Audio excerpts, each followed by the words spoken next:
Hey students, welcome to this week's lecture in professional business presentations regarding visual aids and slide design. This is a critical part that is so often overlooked in professional business presenting that it often detracts from the branding, the effectiveness, and the overall strategic objective of presenters. Slides can be oftentimes more of a distraction than they are an enhancement of a message, which will be a theme that we'll hear about throughout the course of this lecture. So let's go ahead and dive on in to the content. We're going to cover what are the purpose of visual aids. We're going to discuss how to design slides, and I will introduce the 10 guidelines to slide design that will help you and guide you in your own for your informative presentation, but more importantly, throughout your professional career. And then as part of the live stream this week, I will go through and apply what we learn in this lecture, but I will also tease some of that application in today's presentation as well. So let's start with what is a visual aid? Just looking at the term itself, it's pretty self-explanatory. It's some sort of visual thing that enhances and aids you in the message of your delivery. So a good early example that is quite obvious is handing out a visual physical document. This could be flyers, it could be a little handout. Sometimes, especially in investor pitches, the entrepreneur team will print out their power deck with a space for notes so that potential investors can write notes throughout the presentation and have a double visual to keep them engaged. Also helps them know what questions to ask at the end of the presentation.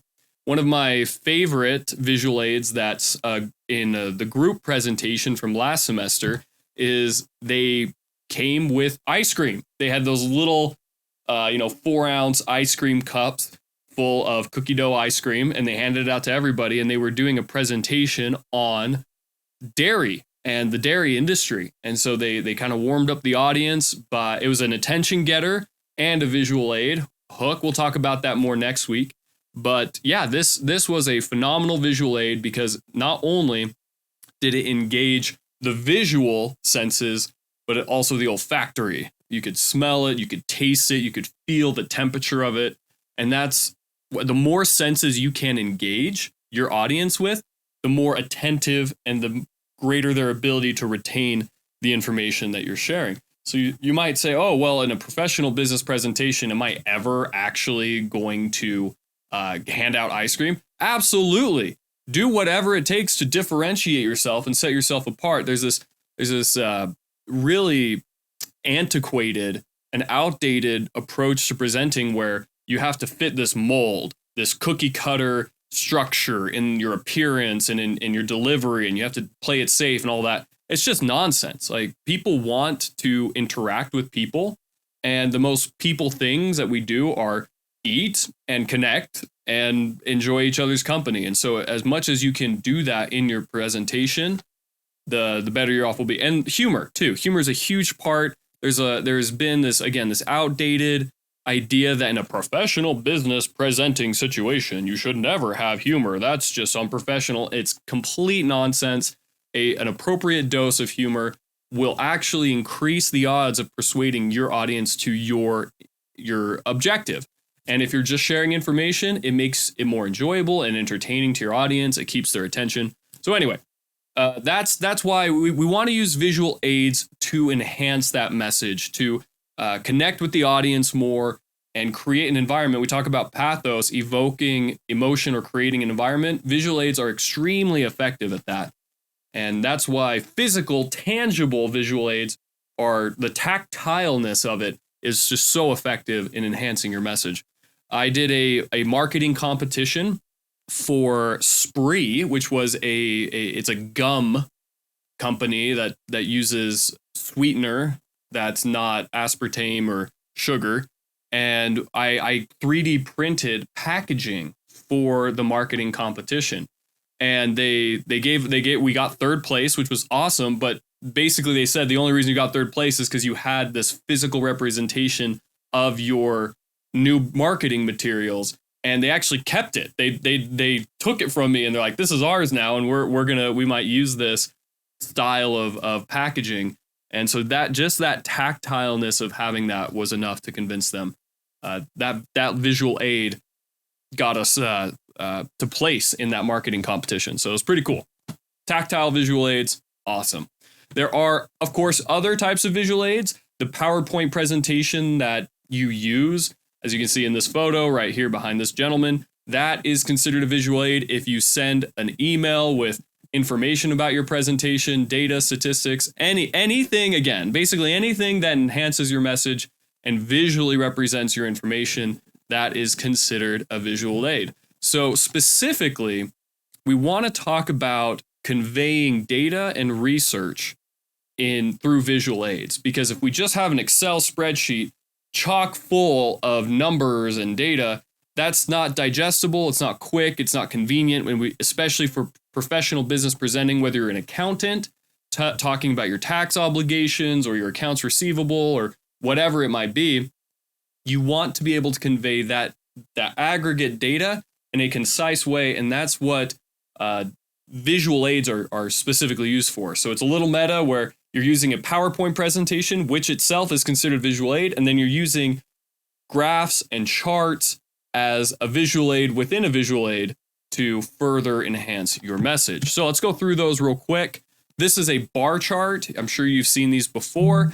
A bar chart is comparing a category of something. So for example, if we were saying users who use search engines in a month. So here in the bottom left, that's Alta Vista. Then you've got Ask Jeeves, and then you've got Yahoo, and then you've got Bing, and then you've got Google. Okay, so this is a great way to show a comparison, especially in an industry analysis when you're comparing competitors. You can also use it for product performance. So you could say, hey, yeah, we sold of our shoes, we sold this many, of our hats, we sold this many, of our t-shirts, we sold this many, and so forth. So it's a good way to show comparative data and represent it in that way. The second type, which is probably one of the most common in business presenting, is the line chart. Okay, so you plot out on the x-axis right here. This is generally time, and these increments can change. It could be quarters, it could be days, it could be months, whatever. But the bottom x-axis is almost always time, and then the y-axis can be most commonly money, profits, sales. It could also be expenses. It could be in marketing. It could be engagement or user interactions. You can represent so many different things using line charts over time. And you can then connect those dots and create trend lines, which is what you're seeing here. So in quarter one, we sold this many. In quarter two, we sold this many. Quarter three, this many. Quarter four. And as you draw the line, you can kind of create a regression line as well for you statisticians. And you can see, oh, okay, we are on a growth pattern. Awesome. So then what's this bottom one? We can add a comparison to it that can also share a ton of valuable information. Well, if our profits are going up, well, that must mean our expenses are going up, right? Well, guess what? No, we've actually found a way to optimize through economies of scale. Therefore, yeah, our expenses were going up early. And as a trend, they are slightly increasing, but we're optimistic we can keep those expenses flatlining while increasing profits. Boom. Line charts are awesome. They are super effective and really, really helpful. So what happens when you combine a bar chart and a line chart? Well, there's only one example I could think of, and it was this. So for my finance majors, you probably know what this is. And for you retail traders, you probably know what this is. This is a candle stock chart, okay? So it's a combination of bar charts and line charts, because if you see here, these lines, these candlesticks, so to speak, that is the volume. That is the amount of stocks that are being purchased or sold during that window of time. So this is 7 a.m., 8 a.m., 9 a.m., 10 a.m., 11 a.m., you can see this trending pattern that the stock price is going up.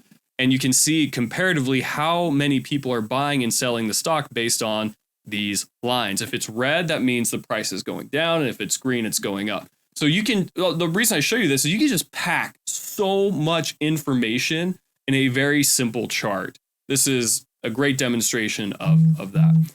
The next most popular chart would be the pie chart, the pie graph. So pie graph, this one's pretty obvious, pretty simple. You're trying to show how a whole of something is segmented into different categories. So let's say we take expenses for a company, and you're asked to give a presentation on, hey, how if we spent $1 million last year on expenses, how are we spending that money? You can visually represent that in such an easy, concise way by saying, oh yeah, we spent this much on overhead, we spent this much on our variable costs, we spent this much on inventory costs, and then we spent this much on marketing. And then it gives your audience a very quick snapshot of what otherwise would be a rather laborious review of the Excel spreadsheet or the QuickBooks or whatever you were using for your bookkeeping and accounting. So that's a really effective one. Another very effective chart is an organization chart. So this helps your audience understand how an organization is structured generally. So you've got your CEO at the top, then you've got your executive vice president of marketing, and then you have your digital marketing, or rather, we'll say the middle one is our digital marketing. Our other one over here is our network, security, IT. And then this one over here is our traditional marketing, like small, like print and flyers and different things. And then under digital marketing, you've got your SEO manager, and then you've got your content creator, and then you have your one more important position in digital marketing. Sorry, I'm coming a blank. Your analytics. Yeah, you've got your analytics team. I knew I was forgetting something. Can't forget analytics. Yeah, so you've got your analytics. So all of those, when you want to know who reports to who and who you need to get in touch with, generally companies use organization charts to help an audience understand who's on whose team and who reports to who and so on and so forth. Another excellent organization type chart, especially for you project managers, is the Gantt chart, okay? Especially if you are in tech, but honestly, just about any company could use these. I use them as a recruiter for the university. We use them in entrepreneurship all the time if you have specific people taking on specific tasks. So a Gantt chart is a project. So let's say we're going to launch a widget. And then every color that you see here, blue, red, yellow, green, is a different team or a different person responsible for that section of the product. So we'll say blue is ideation, and then red is testing. So we've got ideation and then testing going on here. But not only do we need physical testing, we also need consumer testing. So we've got 2 tests going on from our testing and research department. And then here we have our refinement and prototyping team. So they get the idea for the widget, they begin testing it, and then they begin refining it and evaluating it and continuing to process that. And then over here we have our marketing team, and they are creating initial interest that maybe this is like a Kickstarter, or maybe this is focus groups, different things like that. And then once they say, okay, yeah, we've got a market for it, let's actually start marketing our launch date for this product. Let's get our digital ads out there, etc. And then down here is our distribution. So we're sending out through our supply chain and our fulfillment center and whatnot. So that is an example of a Gantt chart. Another good way to think about it would be producing a movie. Okay, so this top one would be script writing. This here would be actually shooting the film. Maybe this is like on set, and then maybe this is CGI stuff. And then here, this is all post-production, so editing, audio, finalizing those different things. And then here we have distribution and movie theaters. And then down here, we have actually marketing the movie. That gives you an idea of what Gantt charts are used for. Very common, very helpful. And then this is the x-axis again is time. So this is month 1, month 2, month 3, quarter 1, quarter 2, quarter 3, etc. So again, if you're in tech, especially, you will absolutely use these. These are super common, but they're also used in other industries. Okay, moving on from data, we're going to talk now about other forms of visual aids. So this is just to kind of wrap it up. Anything that is a picture or an image or a YouTube video or a TikTok or a reel or whatever you want to use that's media, that would also be considered a visual aid. Down here, you have that little oscillating sound wave. I've had students use podcasts or audio in their presentations, just little sound bites. Love it. I know it's not technically a visual aid, but it's content that enhances your message through another medium. So that's why it's included here, just as a little asterisk. Though you may not see a podcast, it's a great way to enhance your message. And then the most obvious, we already mentioned it, the penultimate of business presenting visual aid are your slides. So you can use a plethora of software for this. You can use Canva, which is what I personally use. I love Canva. Google Slides is great. PowerPoint is great. Prezi is, it's all right, but you can use it if you want. And there's others out there. But yeah, your slides are a huge aspect of your visual aid strategy. And a big part of it, I'm going to just do talking head here for a sec. A gigantic part of it is your branding being conveyed in an additional medium. So for example, I'm wearing a blue blazer and a white hoodie underneath here. So if I was going to do a presentation on this, I got to think about my branding. Am I matching my presentation? Well, hey, if you look at the slides right now, there actually is a navy blue element to it. So yeah, I'm matching. That conveys professionalism. That conveys an attention to detail, a polish, a preparedness, and you come across way more credible. It builds all three, ethos, pathos, and logos when your branding is consistent with your visual aids and your personal attire. So make sure that when you are designing your slides, you're keeping that in mind. And it's not just appearance and attire, that obviously helps, but it's also pick your 3 brand words from week 1. Does your slides echo that? Remember, we went through the 10 different types of PowerPoint slide design for professional business presentations for this class. There was like the kindergarten childlike one with there was Band-Aids and little animals and fairies and stars and stuff. And then we had like a techie futuristic one. And then we had that stark contrast with the X's kind of flickering. And that's the one we used for that day. That conversation is one that you need to have with yourself. Okay, I'm not just going to pick any template that looks okay or good. Does it match my strategic objective? Does it match my branding words? Does it match the theme, the emotion I want to evoke in my audience, etc.? You don't have to spend a ton of time, but it's just something you do want to be thoughtful of. Okay, we're going to get into the guidelines, and it's ironic because I'm going to show you probably one of the worst. This is probably the worst slide I will ever show you in this class, okay? Here we go. These are the guidelines. And you say, hey, Professor Mace, why is this the worst slide you've ever made? Because there is so much freaking text, and it is so boring, and it would take, I'm not going to read this. What am I supposed to read it word for word? And let me just tell you guys something. Never, ever, ever read off your slides. Never, ever, never, ever, ever read off your slides. Don't do it. Oh, it's like the ultimate presenting peeve, not just for me, Professor Mace, but for anyone who has ever gone to a lecture. Guys, you're in your classes. You have those presenters that do it. They just have a wall of text on there and they say, okay, student A, can you please read this? Student B, take paragraph 2. Student C, no, or they just ramble off. Ew, no, don't ever, ever, ever read off your slides. And if I catch you doing it, 10% dock off your assignment immediately.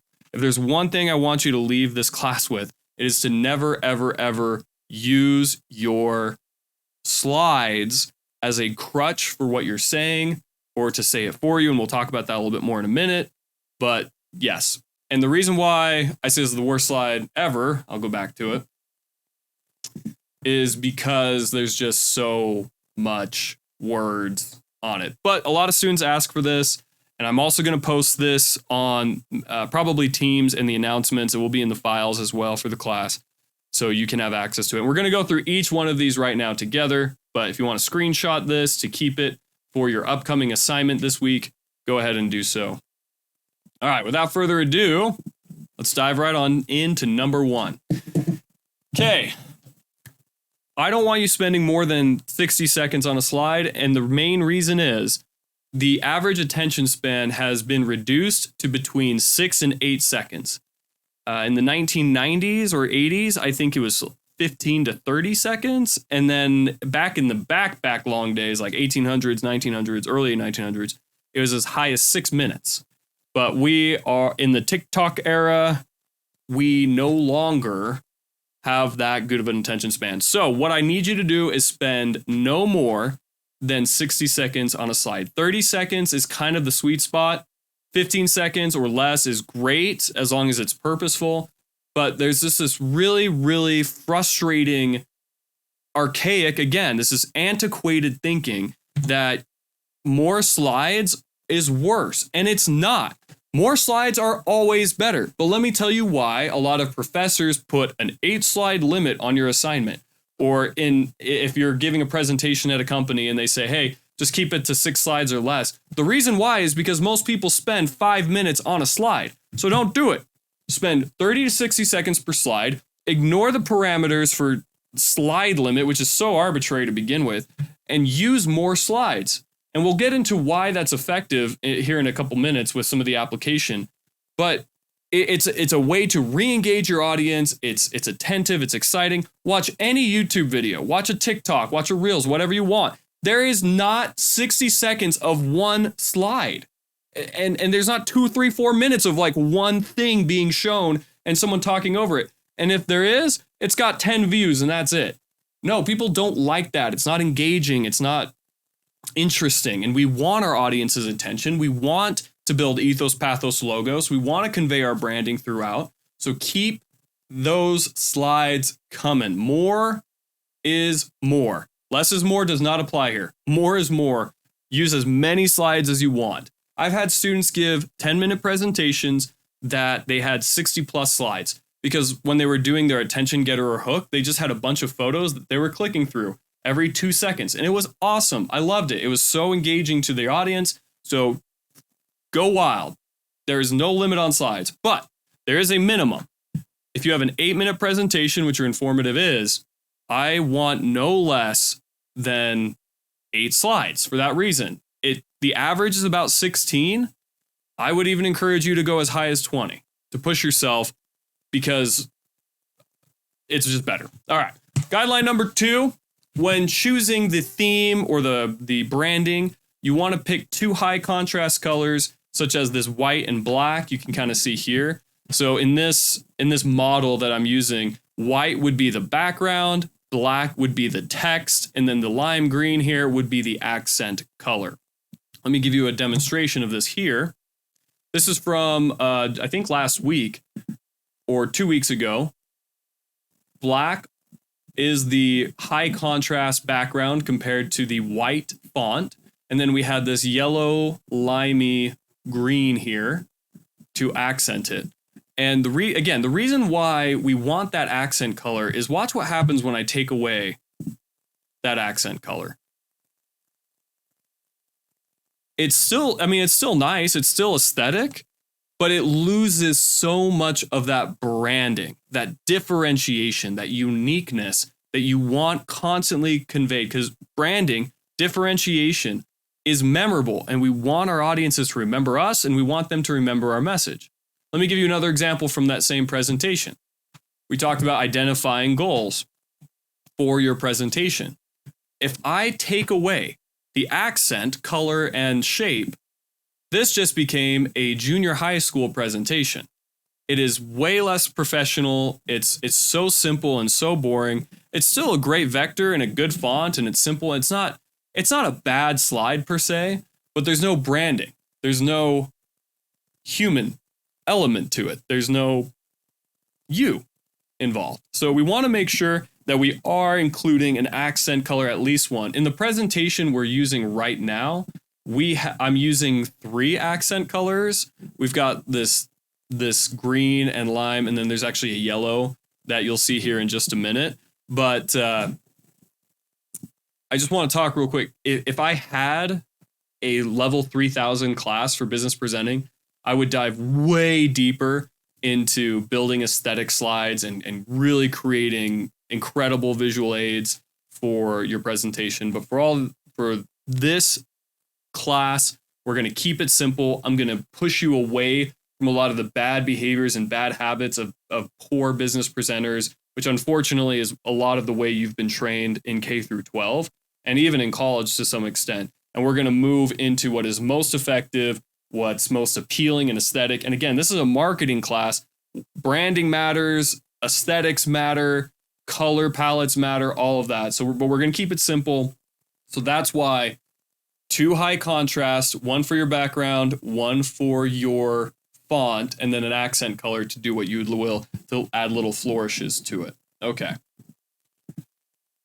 Guideline number 3 is you want to pick 2 fonts.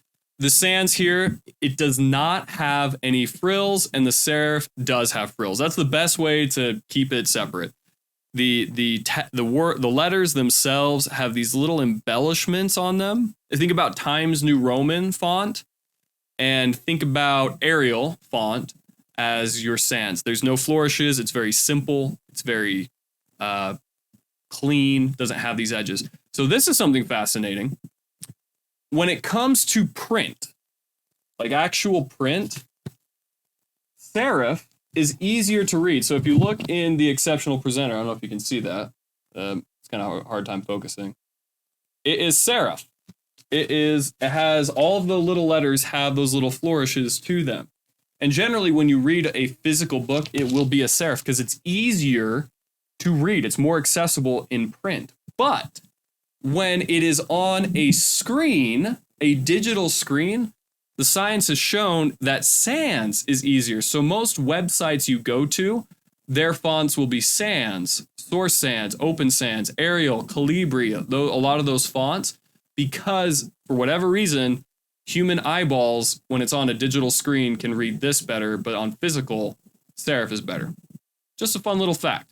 But the reason why on slides we like to use a sans font for one of our fonts and a serif font for our other is to create more visual contrast. So we've already got our color palette contrast. Now we want our fonts to contrast as well.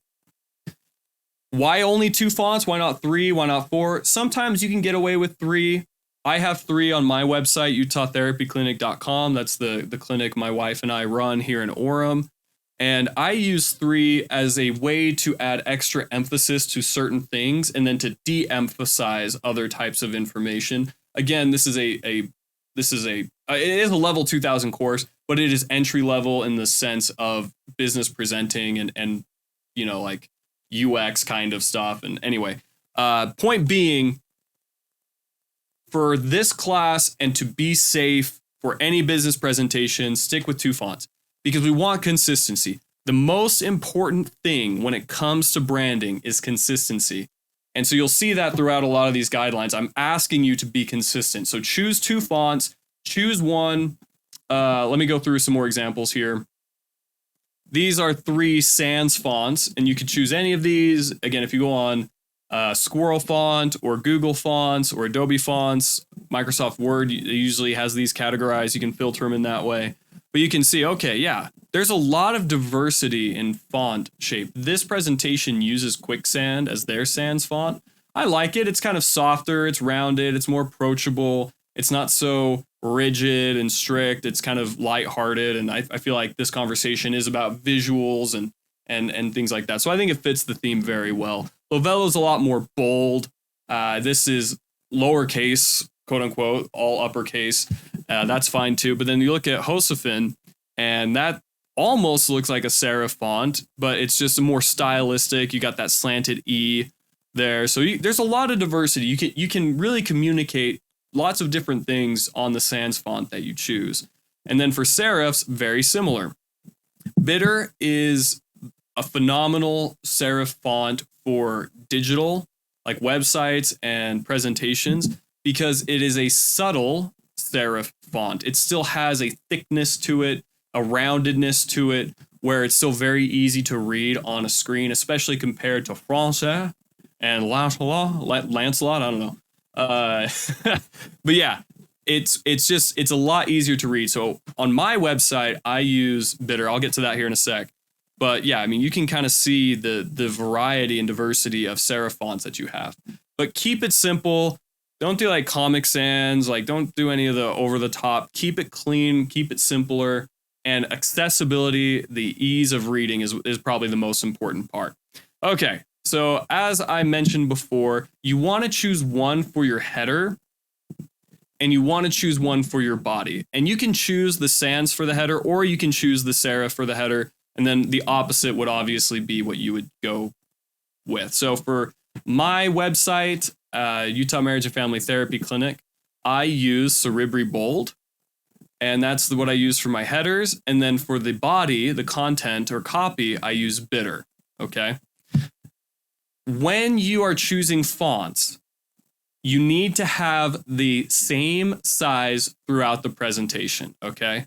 So I like, this is canvas sizing. I like 120 for the headers. And then for the body, no less than 50. Okay. On PowerPoint, the minimum is 28. And the reason I do this is twofold. The first reason is that it forces you to reduce the text you use on a slide, and we'll get to that in a future guideline. That's an important part. And it also helps create that visual contrast that we're caring a lot about in our slide strategy. So don't change the font sizes to appeal to the pictures or the charts you're using. Keep it all consistent.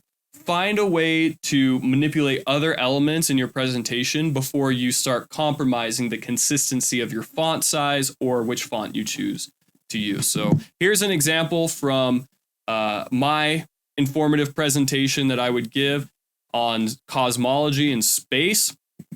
Got your big old Cerebri bold header here, and then the Bitter subtitle with a nice graphic. If your slides look like this, you are in a phenomenal situation. Okay? All right. Hopefully that's clear. Next up is another bad slide design-wise, but I'm using it as an example of why these guidelines are important. Again, I'm not going to read these. You can go ahead and read them real quick. I'll hide my face again. Here we go. 12 words. Any more than 12, your audience is going to stop paying attention to you and they're just going to be focusing on the text, which you don't want. You don't want them to not listen to you. You want them to listen to you. So if you're using too many words, it washes out your slide. Aesthetically, it's ugly and it's also boring. Your audience isn't there to read. They're there to watch a presentation. So let's give you an example of what is better to do. Okay. Let's say instead of the previous slide, I just pulled up a slide with the giant number 12 on it, okay? You as the audience have no idea what I'm about to tell you. All there is a giant 12, and immediately your audience goes, I wonder what that 12 means. And then they begin to rely on you, the presenter, to give them the information that they are curious about. We are evoking interest and curiosity. It's a form of pathos control. We're controlling our audience's attention. So if there's 12 up there, like, what does that 12 mean? And then I tell you, hey, class, this big 12 represents the maximum amount of words you can use on one single slide. And they say, oh, okay, 12. So then from then on, it's easier for you as an audience member to retain, 12 is the maximum number of words I can use. That's one of the guidelines. I don't want to use more than 12. And that 12 is much more visual than if I just wrote it out like the previous slide. Let me give you another case in point. That's guideline number 5. This is guideline number 6. Do you remember what guideline 6 is? Probably not, even though you just read it 30 seconds ago. But that just demonstrates why text is just not an effective visual aid. In fact, I wouldn't even call it a visual aid. It technically is because you visually look at it. But it's such a poor performing visual aid that we'd want to use it as minimally as possible, okay? Which is what these graphics and vectors represent. So you as the audience member, you're looking at it and you're saying, oh, what's this? Oh, that kind of looks like a writing, maybe like a scroll. It's a parchment of paper, piece of paper with writing on it. Versus, okay, this means it's at battle or combating. What, pictures? Words fighting pictures? What does that mean? So I, as your presenter, have already caused you to start thinking about what I want you to think. You're less distracted. You're less thinking about, oh, I'm so hungry, I want food, or oh man, like I've got this really important meeting later today, or man, my girlfriend hasn't texted me back in 30 minutes, whatever.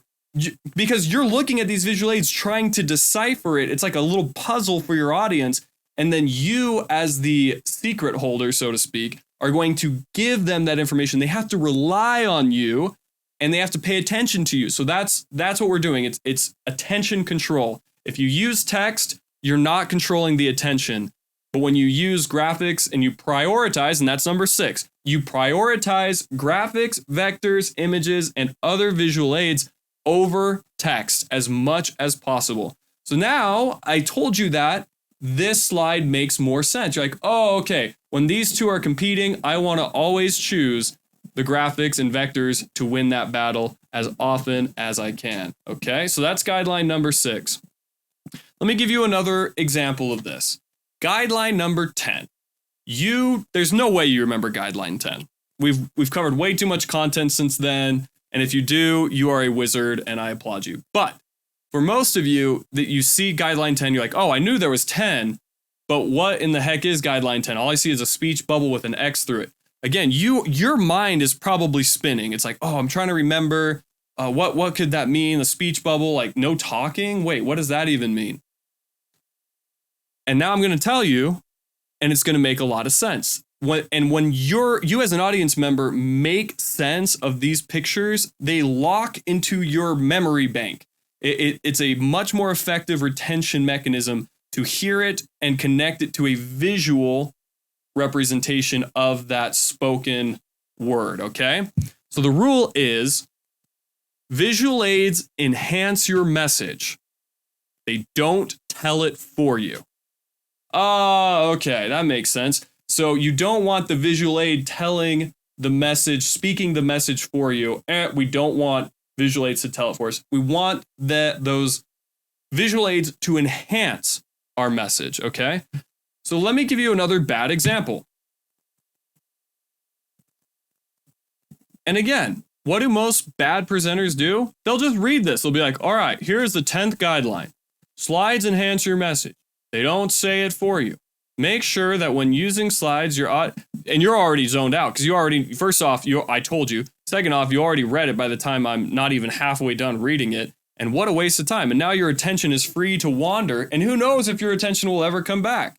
So that's why we don't want to use text. We want to lean away from text as much as we can and rely more on reducing text, using more visual aids. So let's walk through. Okay, so you create this slide or a slide similar to this for your informative. And you're like, okay, I don't want to use this much text. Let's try and reduce it. Okay, well, maybe this is what we can do.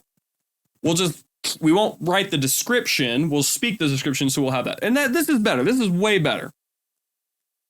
But again, the whole point of this slide and of your narrative is already being spoken for you. So this is breaking rule number 10. So maybe we can add some graphics. Maybe we can remove that rule 10 and replace it with something else. Okay. All right, nice. We like that big old number. This is a lot more aesthetic. It's easier. Oh, 10. Okay. Oh, yeah. Guideline number 10.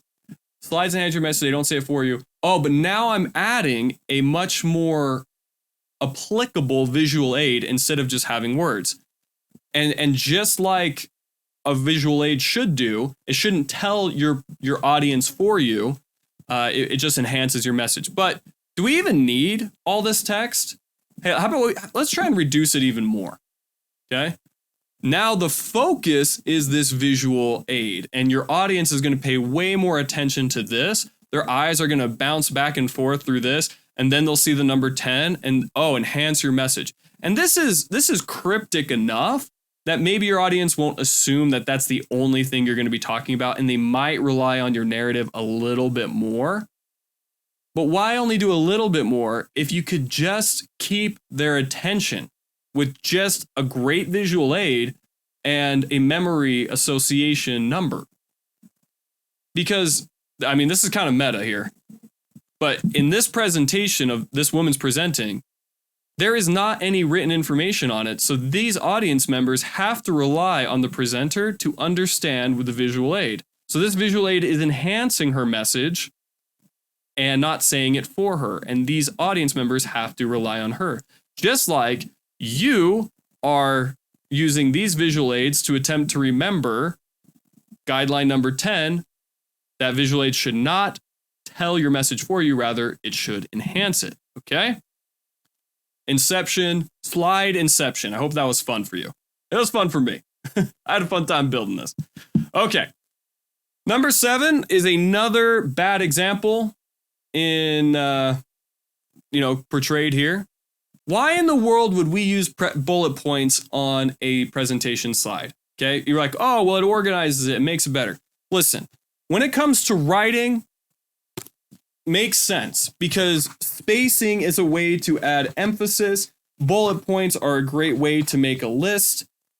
But when you're using visual aids, you have such more effective, better, more powerful visual aids than bullet points. It's just, and they don't really do anything to you. If I take away these bullet points and it's just white space, you're still going to have the same level of attention drawn to it. So number 7, just like it says, use vectors instead of these bullet points and watch just how much better this slide looks when I replace bullet points with vectors. Because now, again, we're not just relying on text, which is the lowest form of visual aid. We have a visual graphic that triggers understanding and memory. Oh, NASA, this is NASA. This is like the Space Association, and they make observatories. Okay, awesome. SpaceX, oh, that's their logo? I didn't even know that was their logo. That's a really cool logo. Interesting. LIGO. And then maybe your attention is like, oh, it's so interesting how all these branding is so different. But you're paying attention way more than just falling asleep reading this list. And again, if I just read this list to you, woof, boring as hell. So no, we don't want that. Let's use vectors instead. Now, my question to you is, why would I put all of this on one slide and speak for 60 seconds if I could break it apart into 3 slides, 20 seconds each? So we're going to go from this 60 seconds, blah, blah, blah, to this 20 seconds. NASA explores space through observatories that are all over the Earth. And then SpaceX actually gets us into the cosmos themselves by building rockets that we can use to send other instruments up into space. And what's even crazier than that, we have a detector in LIGO that can detect gravitational waves. And this is that image that you're seeing. This is space-time. And when there's disturbances in space-time, our LIGO detectors can gain valuable cosmological data through those gravitational disturbances. Boom! Way better! Way better! More professional, better branding, better pathos, better logos, because you're actually using the official branding of those organizations and companies. Way better. So if you feel like you want, if you have a slide that looks like this, hey guys, just spend 2 extra minutes, find a graphic, break it apart into 3 slides, and just level up your presentation in a huge way. And I promise you, in the real world, people will be blown away by this 5% extra effort that you put into your slide design. Okay, moving on. Number 8. This one's self-explanatory. You can read it. I just don't want your presentations in my class specifically to take up your ability to demonstrate the concepts that you are learning. And so if you're giving an 8-minute presentation for your informative and you spend 3 or 4 minutes on a video, that's not going to fly. In the real business world, if your video is pertinent to your presentation, this rule doesn't really matter that much. But for this class, and honestly in general, you don't want your audience watching a video, remember guideline number 10, We don't want our audience or our visual aids to tell the message for us. We want our visual aids to enhance our message. So just keep that in mind. Does this video build logos? It might, because if it's a professional, if it's a researcher or expert in that industry, it absolutely can build logos with your audience. It could share very valuable data in a better way than you can. And I think videos are a great visual aid to use. Just make sure it's not taking up too much time of your presentation.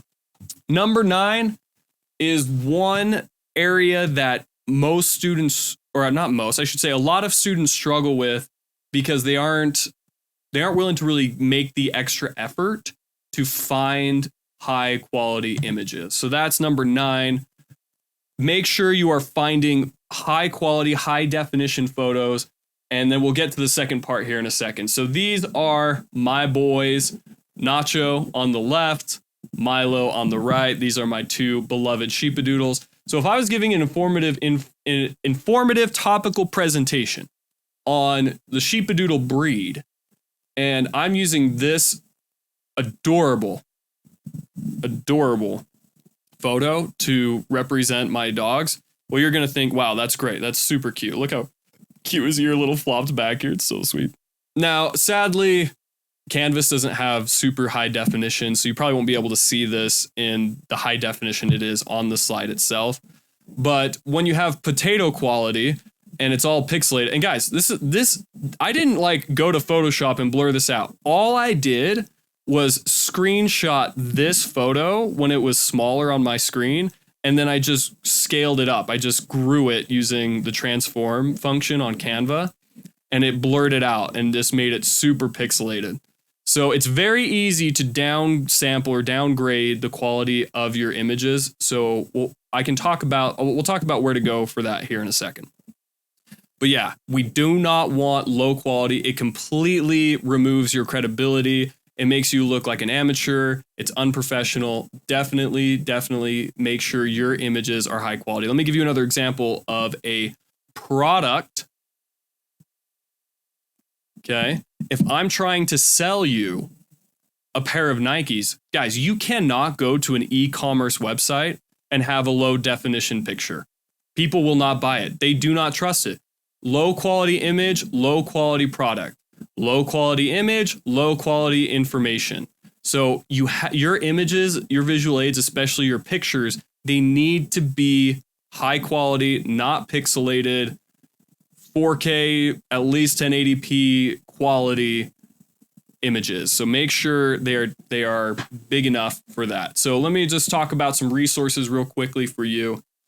If you do a Google search, it's not very effective at finding high quality images, which is actually pretty surprising to me.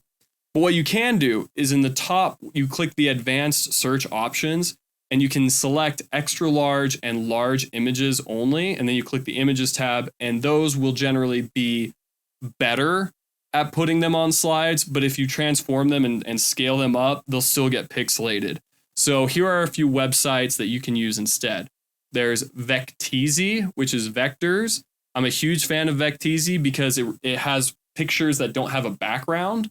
They're like a PNG type transparent image so that you can put it on a slide. A good example of that is, let me go back to my slides here. Like this right here, this thing. This is a GIF. It's an animated vector, but it doesn't have a background. It's not a square, right? So this is another example of a vector or a graphic with a transparent background. So if it was like gray and had a box, it just looks really ugly. This is another good example here. A lot of pictures you find on Google search or whatever will have a white background, and that would just completely downgrade the quality of this slide aesthetically. So that's why we want to use vectors instead of just pictures of vectors, if that makes sense. Okay, so Vecteezy, VECTEEZY.com. That's a great website. And then for high quality pictures, I use Pixabay, PIXABAY.com. You can also just Google search either of those. And it's commercial free, public images that you can use for anything. And they're high quality and they're usually pretty good. So that's what I recommend for that. If you're using Canva, They have phenomenal graphics and vectors built into its software, into its platform. So that's why I love Canva, is it saves me a lot of time in that regard. Okay. Part 2 of number 9 is make sure the photos touch at least 3 borders. And let me give you an example of this, okay? If I have a high quality photo and I just put it in the center, this is fine. It's not bad, but it isn't refined. It's not aesthetic. You never open a magazine and there's a photo formatted with all this extra dead space. Again, you don't go to a website, a good one at least, and it has all this extra empty space. It's just not professional. It's not aesthetic. It's kind of lazy, honestly. So let me give you another example from my informative presentation on cosmology. Okay, so check this out. Rocket launches. Again, I'm not going to, this isn't distracting, but it's not enhancing, okay? So what happens if I make it touch just one border? Let's see here. Okay, I mean, it feels more balanced, I guess, but still so much dead space. It just seems wasted, right? So let's go ahead and do the minimum, which is touching 2 borders.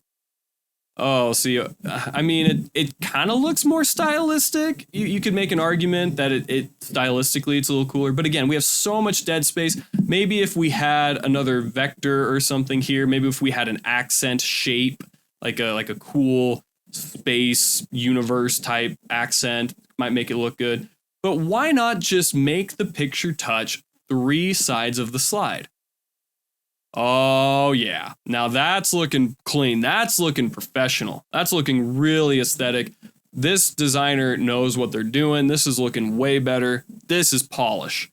This is professional. So we want to try our best to at least touch 3 sides. But guys, if we have a high quality photo, why do we even need it to touch 3? Let's have it touch 4 sides. Let's see how good this looks. Oh, yeah. Yep. This is the best. I love full-sized slides that take up, or pictures that take up the full slide. I love it. It's demonstrative. It enhances your message. It's professional. It's awesome. So definitely do this. Sometimes we don't have a photo that can be high quality that would take up the whole slide. So that's where, using the 3 border is a good rule. But if you can't find a high quality photo that you can touch at least 3, you need to find a different photo. Don't just stretch it to make it work. Okay. Y'all remember number 10? I bet you do, because you see this graphic, this vector. What's number 10? Visual aids should enhance your message, not tell it for you. Okay? If you are reading off your slides, if you are forcing your audience to read your slides, if your visual aids tell your audience exactly what you are about to tell them, it is not enhancing your message, it is telling it for you, and your audience will check out. They will be disinterested, they will be bored, you will lose credibility. It's less professional to just force your audience to read or to rely on the slides versus you. So make the attention be on you. Force your audience to see the visual aid, beg their interest, and then rely on you to answer their curiosity. Okay? There you have it. We talked about what visual aids are, their purpose. We talked about the slide guidelines and how to apply that in a few different exercises. Once again, we will cover more of that in the live stream this week, but hopefully you found this lecture helpful, insightful, and I promise you, if you adhere to these parameters, these guidelines, if you follow this marketing branding strategy for visual aids, you will be an exceptional presenter and people will ask you to present more often. And maybe you're like, oh, well, I don't want that. Nah, trust me. The difference between a CFO, a chief financial officer, and a general accountant is the ability to present. If you have a CPA, you can do this. You can do the same accounting skills as any accountant, but the people who are asked to do the decision making at the highest level, or those who grow in their career faster than others, are good business communicators. They are effective at taking information and conveying it to an audience that they can remember and retain. And your visual aids are an integral strategy to advancing your opportunities in your career.